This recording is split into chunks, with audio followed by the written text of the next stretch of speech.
শেখ হাসিনার বিচার করতে না পারলে মানুষ ক্ষমা করবে না, বললেন ডক্টর ইউনূস। নির্বাচনের আগে সংবিধান সংস্কার সম্ভব, বললেন আলী রিয়াজ। নির্বাচন নিয়ে ষড়যন্ত্র মেনে নেবে না বিএনপি, বললেন ফারুক। এবং সর্বশেষ জানাবো, রোজায় ডিমের দাম আরো কমবে, ধারণা পোল্ট্রি খাতের ব্যবসায়ীদের। এতক্ষণ শুনছিলেন সংবাদ শিরোনাম, এবারে বিস্তারিত। তবে তার আগে অনুরোধ থাকবে আমাদের চ্যানেলটি সাবস্ক্রাইব করে বেল আইকনটি ক্লিক করুন। শেখ হাসিনার বিচার করতে না পারলে মানুষ ক্ষমা করবে না, বললেন ডক্টর ইউনূস। প্রধান উপদেষ্টা ডক্টর মোহাম্মদ ইউনূস বলেছেন, ক্ষমতাচ্যুত শেখ হাসিনার বিচার করতে না পারলে আমাদের মানুষ ক্ষমা করবে না। ডক্টর ইউনূস বলেন, ক্ষমতাচ্যুত প্রধানমন্ত্রী শেখ হাসিনা সরকারের গুরুত্বপূর্ণ ব্যক্তিদের শাস্তি এড়ানোর সুযোগ দেবেন না। সাবেক প্রধানমন্ত্রী এবং তার জ্যেষ্ঠ কর্মকর্তাদের খুঁজে বের করে দেশে ফিরে আনা হবে, যাতে তারা আইনের মুখোমুখি হন। তিনি বলেন, আমরা ভারতকে নোটিশ পাঠিয়েছি যে শেখ হাসিনাকে প্রত্যর্পণ করতে হবে। মানবাধিকার বিষয়ক জাতিসংঘের হাইকমিশনারের প্রতিবেদন সহ আমাদের কাছে বহু তথ্য প্রমাণ আছে। তারা যা কিছু করেছে সেগুলোর সাক্ষ্য এটা। প্রধান উপদেষ্টা বলেন, আমরা ইতোমধ্যে আইনি প্রক্রিয়া শুরু করেছি, তাই আমরা আশা করছি আইনি প্রক্রিয়া অব্যাহত থাকবে এবং আমরা তাকে বিচারের আওতায় আনব। এটা করতে হবে, না হলে মানুষ আমাদের ক্ষমা করবে না। আগামী ডিসেম্বরে জাতীয় নির্বাচনের আশা করছেন ডক্টর ইউনূস। দেশে বিভিন্ন খাতে সংস্কারের জন্য 15টি কমিশন গঠন এবং সেগুলোর প্রতিবেদন এখন আসতে শুরু করেছে বলে উল্লেখ করেন প্রধান উপদেষ্টা।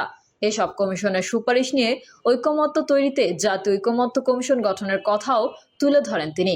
প্রধান উপদেষ্টা বলেন, আমরা এসব সুপারিশ নিয়ে এখন রাজনৈতিক দলগুলো ও সুশীল সমাজের কাছে জানতে চাইব যে আপনারা এখন কোনটা বাস্তবায়ন করতে চান আর কোনটা আপনারা ভবিষ্যতে বাস্তবায়ন করতে চান এবং কোনটা একেবারেই বাস্তবায়ন করতে চান না। এ বিষয়ে রাজনৈতিক দলগুলো ও সুশীল সমাজের প্রতিনিধিরা যে মতামত দেবেন তার ভিত্তিতে সামনে এগিয়ে যাবেন বলে জানান ডক্টর ইউনূস। তিনি বলেন, এর ভিত্তিতে ডিসেম্বর নাগাদ নির্বাচন অনুষ্ঠানের আশা করছেন। এরপর আরো কিছু সংস্কারের জন্য সময় নেওয়া হলে সেটা আগামী বছরের 3 মাস হতে পারে। এটা আমাদের সরকারের সময়সীমা। এরপর 16 বছরের মধ্যে একটি যথাযথ নির্বাচন, একটি বিশ্বাসযোগ্য, দৃশ্যমান ও স্বচ্ছ নির্বাচন অনুষ্ঠান করে আমরা সন্তুষ্ট হব। জনগণ এটা উদযাপন করবে এবং আমাদের দায়িত্ব শেষ হবে। এর আগে দুবাইয়ে ওয়ার্ল্ড গভর্নমেন্ট সামিটের এক অধিবেশনে প্রধান উপদেষ্টা বলেন, তার উপর অর্পিত দায়িত্ব যখন সম্পন্ন হবে তখন তিনি সরে গিয়ে খুশি হবেন। ডক্টর মোহাম্মদ ইউনূস সেখানে বলেন, এখন আমাদের একটি ঐকমত্য গঠনের কমিশন হয়েছে, যারা সব পক্ষের মতৈক্যের সুপারিশগুলো বের করে আনবে। সেসব সুপারিশ নিয়ে একটি সনদ হবে। এই সনদ সামনে রেখে চলতি বছরের ডিসেম্বরে একটি নির্বাচন হবে। যখন আমার দায়িত্ব শেষ হবে আমি নির্বাচিত সরকারের কাছে ক্ষমতা হস্তান্তর করব। নির্বাচনের আগে সংবিধান সংস্কার সম্ভব, বললেন আলী রিয়াজ। সংবিধান সংস্কার কমিশনের প্রধান ডক্টর আলী রিয়াজ বলেছেন, নির্বাচনের আগে সংবিধানের বেশ কিছু বিষয় সংশোধন করা সম্ভব। আলী রিয়াজ বলেন, একটি অবাধ ও সুষ্ঠু নির্বাচনের জন্য নির্বাচনের আগে সংবিধানের বেশ কিছু বিষয় অবশ্যই সংশোধন করা সম্ভব, তবে সেটি একান্তই সরকারের ও রাজনৈতিক দলগুলোর বিবেচনার বিষয়। আমরা এই জন্য কিছু সমস্যা শনাক্ত করে সরকারকে অবগত করেছি ও আশা করি দ্রুতই সরকার এই বিষয়ে সিদ্ধান্ত নিয়ে প্রয়োজনীয় সংস্কার করবে। সুতরাং বলা যায়, নির্বাচনের আগে সংবিধান সংস্কার অবশ্যই সম্ভব। সংবিধান সংস্কার কমিশনের প্রধান বলেন, গণভোটের মাধ্যমে সংবিধান সংস্কার হবে কিনা সেটিও সরকার ও রাজনৈতিক দলগুলোর বিবেচনার বিষয়। রাজনৈতিক দলগুলোর মধ্যে মত পার্থক্য থাকলেও সংস্কারের বিষয়ে তারা ঐকমত্য পোষণ করেন বলে আমার বিশ্বাস।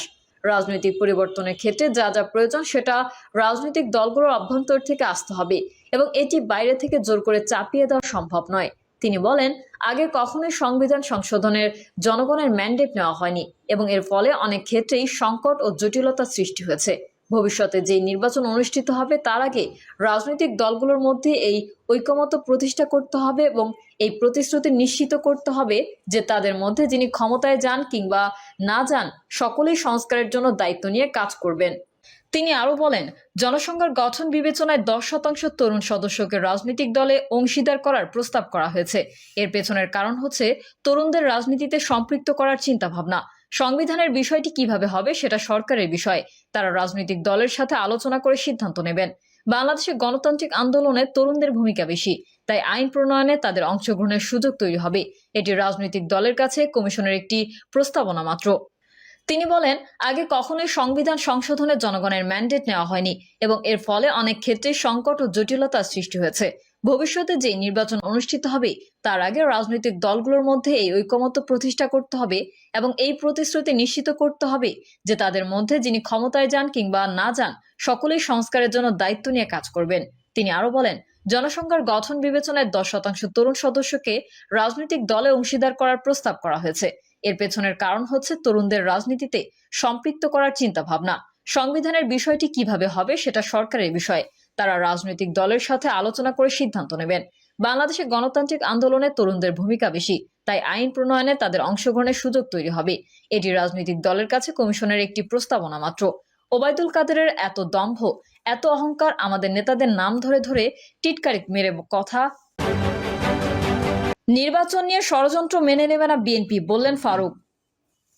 নির্বাচন নিয়ে ষড়যন্ত্র মেনে নেবে না বিএনপি হুঁশিয়ারি দিয়ে দলের চেয়ারপারসনের উপদেষ্টা জয়নুল আবেদিন ফারুক বলেছেন, বাংলাদেশের জাতীয়তাবাদী শক্তি 16 বছর হাসিনার কাছে মাথা নত করি নাই। জাতীয় নির্বাচন নিয়ে কোনো ষড়যন্ত্র হলেও আমরা আল্লাহ ছাড়া আর কারো কাছে মাথা নত করব না। জয়নুল আবেদিন ফারুক বলেন, এখন নির্বাচন নিয়ে তালবাহানা শুরু হয়েছে। কেউ মনে হয় একটু যেন গোলমাল করে ফেলেছে, একটা যেন কোথায় কৃষি ষড়যন্ত্রের গন্ধ পাওয়া যাচ্ছে। জাতীয় পার্টির চেয়ারম্যান জিএম কাদেরের উদ্দেশ্যে তিনি বলেন, 3 বার জাতীয় নির্বাচনে বৈধতা দিয়ে স্বৈরাচার শেখ হাসিনাকে, আওয়ামী লীগকে আপনি সহযোগিতা করেছেন, আর আপনার দল আজ বিলীন হওয়ার পথে। বিএনপি চেয়ারপারসনের এই উপদেষ্টা বলেন, বিগত 16টি বছরে আমরা অনেক কষ্ট করেছি, অনেক কটূক্তি শুনেছি, অনেক ব্যথা পেয়েছি, অনেক জেল জুলুম খেটেছি। জনগণের কথা বলতে গিয়েই প্রেস ক্লাবের সামনে থেকেই আমাদের নেতৃবৃন্দকে গ্রেফতার করা হয়েছে। এদেশের মুক্তিযুদ্ধের ইতিহাসকে সম্পূর্ণ ধ্বংস করে দিয়েছে আজকে ভারতে আশ্রয় নেওয়া শেখ হাসিনা সরকার। রোজায় ডিমের দাম আরো কমবে, ধারণা পোল্ট্রি খাতের ব্যবসায়ীদের। পবিত্র রমজানে ডিমের দাম আরো কমার সম্ভাবনা রয়েছে বলে মন্তব্য করেন ব্রিডার্স অ্যাসোসিয়েশন অব বাংলাদেশের সভাপতি মাহবুবুর রহমান।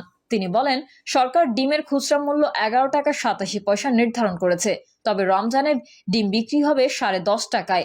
রমজানে দাম আরো কমার সম্ভাবনা রয়েছে। এই লোকসান সামাল দেওয়া তৃণমূল খামারিদের পক্ষে সম্ভব নয়, তাই তাদের সহায়তায় সরকার সহ সংশ্লিষ্টদের এগিয়ে আসতে হবে বলে মন্তব্য করেন তিনি। অতিবৃষ্টি, খরা, রোগ জীবাণু সংক্রমণ এবং বাজার দরের অস্বাভাবিক উত্থান পতনের কারণে 2024 সাল ছিল পোল্ট্রি শিল্পের একটি দুর্যোগপূর্ণ বছর। অসংখ্য খামারি নিঃস্ব হয়েছেন। কয়েকটি বড় কর্পোরেট প্রতিষ্ঠানও তাদের ব্যবসা সংকুচিত করতে বাধ্য হয়েছে। এমন তথ্য দিয়ে ওয়াপসা বাংলাদেশ শাখার সভাপতি মশিউর রহমান বলেন, স্বল্প সময়ে মানসম্মত প্রোটিন উৎপাদন করতে প্রযুক্তির সর্বোচ্চ ব্যবহার নিশ্চিত করতে হবে। খামার ব্যবস্থাপনায় আধুনিকায়নের পাশাপাশি গবেষণা বাড়াতে হবে। এই জন্য সরকারকে এই খাতে বিশেষ নজর দিতে হবে। অনুষ্ঠানে এক সাংবাদিকদের প্রশ্নের জবাবে মশিউর রহমান বলেন, আসন্ন রমজান মাসে ডিম মুরগির দাম বাড়ার কোনো আশঙ্কা নেই। সরকারের প্রাণী সম্পদ অধিদপ্তর ও বাংলাদেশ পোল্ট্রি ইন্ডাস্ট্রিজ